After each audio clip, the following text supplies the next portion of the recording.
आप सबको जय मसीह की। आशा करती हूँ आप सब परमेश्वर में आनंदित होंगे और ब्लेस्ड होंगे। आज का बाइबल वचन लिया गया है मत्ती अध्याय 22 का वचन 36 से। हे गुरु, व्यवस्था में कौन सी आज्ञा बड़ी है? उसने उससे कहा, तू परमेश्वर अपने प्रभु से अपने सारे मन और अपने सारे प्राण और अपनी सारी बुद्धि के साथ प्रेम रख। बड़ी और मुख्य आज्ञा तो यही है, और उसी के समान यह दूसरी भी है कि तू अपने पड़ोसी से अपने समान प्रेम रख। ये ही दो आज्ञाएं सारी व्यवस्था और भविष्यवक्ताओं का आधार है। हालेलुया। मेरे प्यारे मसीह भाई बहनों, आपको ज़्यादा कंफ्यूज होने की ज़रूरत नहीं है। बाइबल ने स्पष्ट किया है, परमेश्वर की दो ही आज्ञाएं हैं, प्रेम, क्योंकि प्रेम ही पूरी व्यवस्था को पूरी करती है। मूसा ने जो हमें 10 आज्ञाएं दी थी कि चोरी न करना, हत्या न करना, आदर करना, परमेश्वर की पूजा करना, परमेश्वर को ही अपना भविष्य, अपना उद्धारकर्ता मानना, जब आप ये सब आज्ञाएं तब मानते हैं जब आपके अंदर प्रेम होता है। जब अगर आपके अंदर प्रेम नहीं होगी तो आप हत्या भी करोगे, आपके अंदर प्रेम नहीं होगा आप चोरी भी करोगे। इसीलिए सबसे पहले आपके अंदर प्रेम आना चाहिए। अगर प्रेम आपके अंदर आता है तो आप इन 10 आज्ञाओं को, जो परमेश्वर की आज्ञाएं दी गई हैं, आप उनको ऑटोमेटिक फॉलो करने लग जाओगे।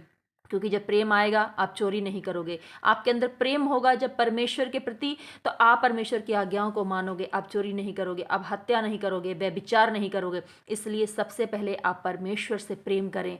जब आप परमेश्वर से प्रेम करते हैं तो आप सिद्ध हो जाते हैं।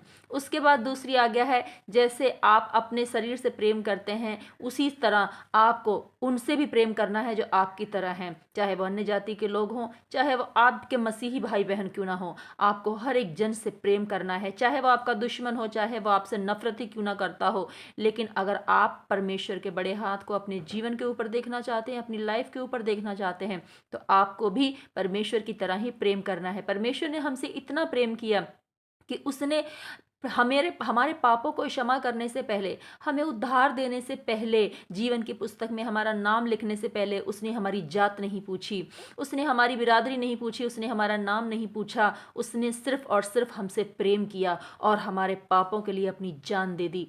क्या आप ऐसा कर सकते हैं अगर कि आप भी किसी से इतना प्रेम करें कि उसके गुनाहों को क्षमा कर दें, जैसे प्रभु यीशु ने आपके गुनाहों को क्षमा कर दिया? अगर आप नहीं करते हैं तो आज से ही करना शुरू कर दीजिए। अगर आपने भी अपने जीवन में किसी से नफरत कर रहे हैं, आप अपने जीवन में किसी से विरोध कर रहे हैं आप, तो आपको ये नफरत की, विरोध की आत्मा को दूर करके उससे प्रेम करना है। यदि किसी ने आपका दिल दुखाया है तो आपको उसको क्षमा करना है, क्योंकि प्रभु यीशु ने भी आपको क्षमा किया।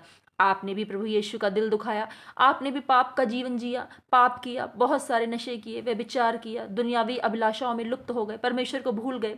लेकिन जब आपने सच्चे परमेश्वर की खोज की, जब प्रभु यीशु ने अपने लहू के द्वारा आपको मोल ले लिया, आपके अपराधों गुनाहों को क्षमा कर दिया, आपको छुटकारा दिया, एक नया जीवन दिया, एक ज्योति दी, जीवन का जल दिया, जीवन की रोटी दी, अजीब शांति दी, तब आपने प्रभु को जाना है। तो जब आपको प्रभु ने ये सब दिया है तो आपको भी ये दूसरों को देना है।